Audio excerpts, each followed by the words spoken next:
talk those working classes, shall we? Because I can't help but feel there is a little bit of a theme running through the Labour Party. Let's just cast our mind back. Does anyone remember this episode with Gordon Brown? Good, and it's very nice to see you. Take care. Thanks, Gordon. That was a disaster. What did she say? Oh, everything. She's just a sort of bigoted woman. She's a bigoted woman. That was Gillian Duffy. Do you know what she did to be so bigoted? She had the audacity to talk about things like uncontrolled immigration and reference the changes to her local area. Then do you remember this one, Emily Thornberry?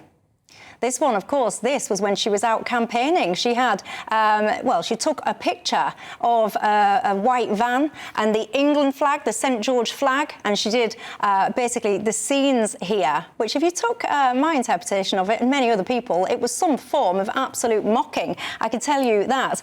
We mentioned this piece at the start of the programme. Sadiq Khan, listen to what he was referring to. What I find unacceptable, though, is some of those who've got legitimate objections joining hands with some of those outside who are part of a far-right group who are... Let's call a spade a spade.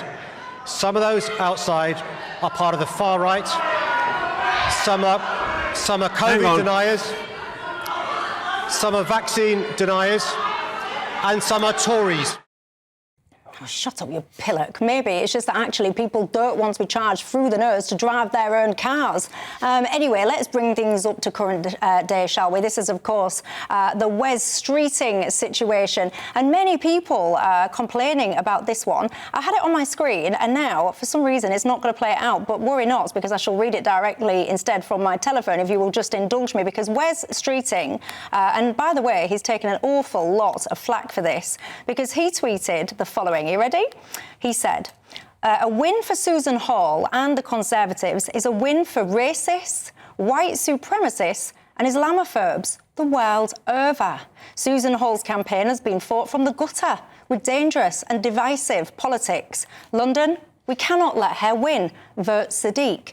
So, Paul Embry, forgive me, but it seems to me that the party that have got an issue with the working class is indeed the Labour Party. I despair at stuff like that. I've been in the Labour Party for 30 years, Michelle, and I've been arguing with people in the party that, you know, we've got to stop giving this impression that we hate working class communities, that we hate their traditional values, that we hate their small c conservatism. And there is a conservative small c thread that runs through many of these working class communities. What some people kind of disparagingly called the three Fs, the faith, family and flag agenda. And the Labour Party did become, unfortunately, a party very much, not under Blair, but before Blair, and then it accelerated under Blair. Of the professional and managerial classes. It became very much a party of the middle class, the urban liberal, the graduate and so on. It was always traditionally that coalition between Hampstead and Hartlepool, but over the last 30 or 40 years, the Hartlepool element has been elbowed out and the Hampstead element came to dominate. And what they did is they just assumed that the Hartlepools of this world wouldn't have anywhere else to go, that they would always vote Labour because they always had. And then obviously I think Brexit was a warning shot that actually people are not going to do what you want them to do in these working class communities in terms of the Labour Party.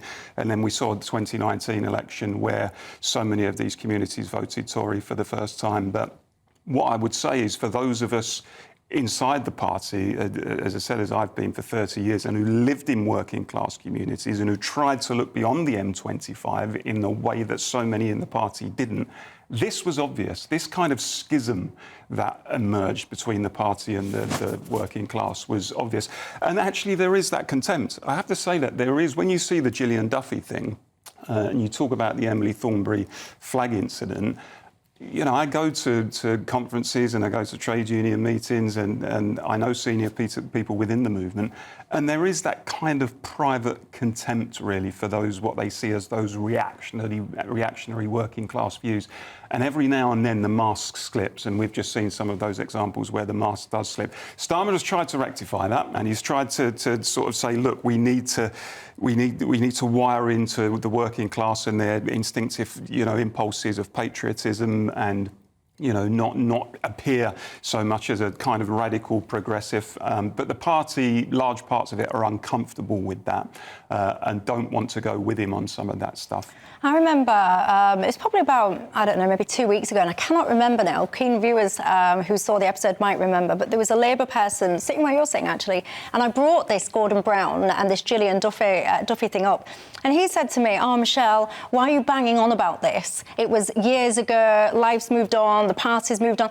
And I was saying to him, because I feel a sense that actually that has not moved anywhere, this theme, this undercurrent, to Paul's point, it is still there, and that Wes Streeting tweet, or the X, which clearly he's very proud of, because it's still there, it's still very much live, he hasn't taken it down, he hasn't thought better of it.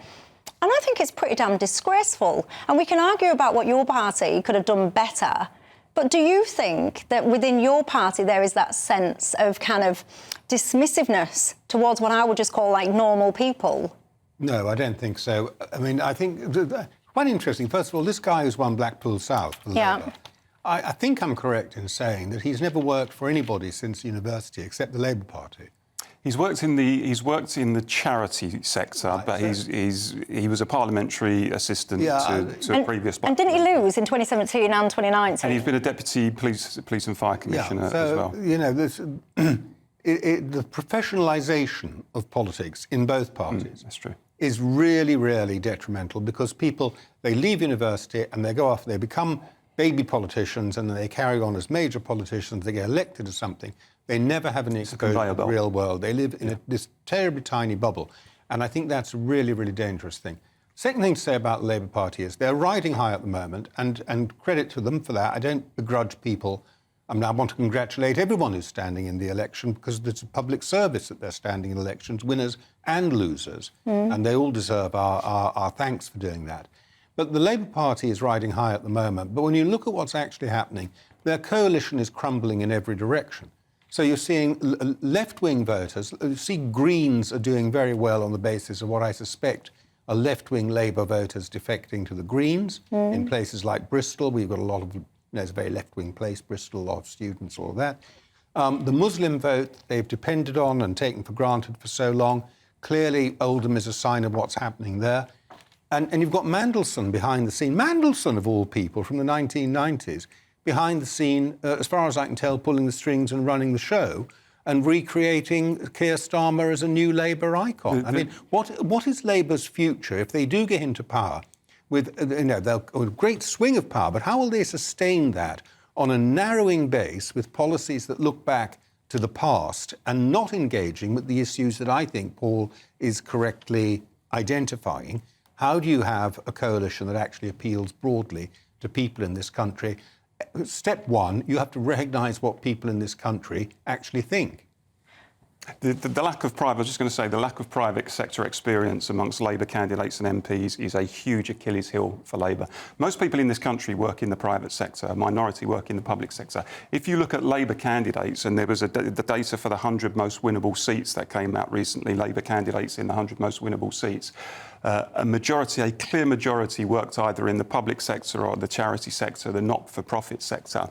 Only a minority have worked in the private sector, but of those who did work in the private sector, they tended to be lawyers, PR people. Yeah. Very few have worked in a factory or an office, and that is a real problem because it means you don't have a real view of the world. Let me ask you about this, because it's been widely reported that apparently senior sources in the Labour Party have said the following. In conversation about the West Midlands, that contest there, talking about Andy Street, we have beaten him as a general rule, but the Muslim vote has collapsed to the Galloway-backed Independent. Apparently, a Labour source said it's the Middle East, not West Midlands, that will have won Street. The mayor, I can never say this. Mayoralty. I can't say it, you know what I mean. Once again, Hamas are the real villains.